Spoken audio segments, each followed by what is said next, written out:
Welcome back to आर्यवर geopolitics. आज हम डिस्कस करेंगे borrowed feature of Indian constitution, यानी कि हमारे भारतीय संविधान की वो फीचर्स जो हमने दूसरे देशों के संविधान से ली हैं। ब्लाइंडली कॉपी नहीं किया मैं कई बार ये बात आपको मेंशन कर चुका हूँ। हमने इंडियन पॉइंट ऑफ व्यू से जो उनको स्टेबल बना के तब हमने अडॉप्ट किया है उनको। तो देखते हैं कि क्या क्या वो फीचर्स हैं। Federal scheme, office of governor, public service commission, emergency provisions, ये हमने लिया है हमारे ही गवर्नमेंट ऑफ इंडिया एक्ट 1935 से। Parliamentary government, rule of law, legislative procedure, single citizenship, cabinet system, bicameralism यानी कि लोकसभा राज्यसभा, और रिट्स ज्यूरिसडिक्शन जो आपके फंडामेंटल राइट को सेव करने के लिए जारी की जाती है हाई कोर्ट और सुप्रीम कोर्ट के द्वारा। ये हमने ली है ब्रिटिश कॉन्स्टिट्यूशन से। ये बहुत इंपॉर्टेंट है, वेरी इंपॉर्टेंट है ये। Fundamental right, independence of judiciary, judicial review, impeachment of president, removal of supreme court and high court judges and post of vice president, ये हमने लिए हैं यूएसए के कॉन्स्टिट्यूशन से।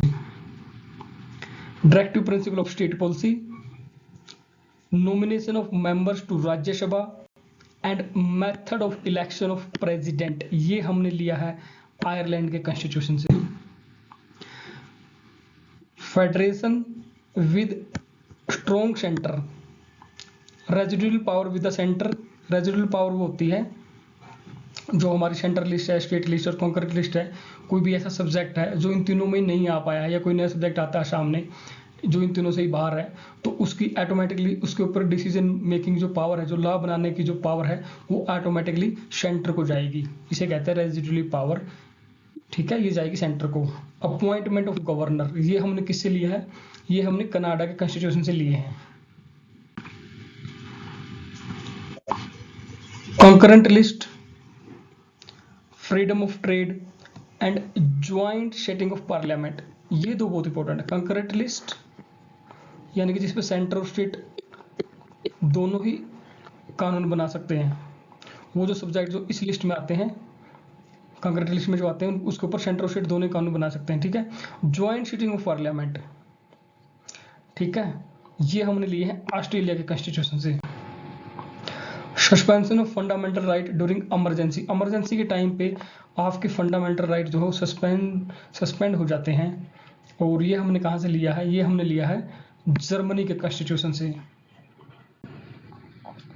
Fundamental duties, idea of justice, कौन सा justice? Social justice, economic justice and political justice, जो हमारे प्रीएम्बल में भी मेंशन है। ये हमने लिया है यूएसएसआर के कॉन्स्टिट्यूशन से।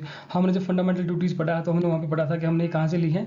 यूएसएसआर के कॉन्स्टिट्यूशन से इंस्पायर होकर हमने ये हमारे कॉन्स्टिट्यूशन में डाली है फंडामेंटल ड्यूटीज। रिपब्लिक, ये आपने अगर पहले वाली वीडियो देखी होगी, एक सेपरेट वीडियो है हमारी। रिपब्लिक का क्या मतलब होता है? आपका हेड ऑफ द स्टेट अगर इलेक्टेड है तो वो कंट्री हो जाता है रिपब्लिक। तो India is a republic, no doubt. President का इलेक्शन होता है। Ideals of liberty, equality and fraternity in the preamble, ये हमने कहाँ से लिए हैं? ये हमने फ्रेंच कॉन्स्टिट्यूशन से लिए हैं। तो इसमें सबसे इंपॉर्टेंट ये होता है कि जो रिपब्लिक का जो आइडिया है ये हमने फ्रेंच कॉन्स्टिट्यूशन से लिया है। Procedure for amendment of the constitution, constitution का अमेंडमेंट जैसा कि हम सब लोग जानते हैं कि आर्टिकल 368 के अंडर में आता है। आर्टिकल 368 बताता है कि कॉन्स्टिट्यूशन का अमेंडमेंट कैसे होगा। तो ये जो प्रोसीजर है ये हमने लिया है साउथ अफ्रीका के कॉन्स्टिट्यूशन से। इलेक्शन ऑफ राज्यसभा के मेंबर का इलेक्शन भी हमने लिया है साउथ अफ्रीकन कॉन्स्टिट्यूशन से। प्रोसीजर एस्टेब्लिश्ड बाय लॉ, ये वेरी इंपॉर्टेंट है। Procedure established by law article 21 के अंडर में आता है और हमने जापान के कॉन्स्टिट्यूशन से लिया है।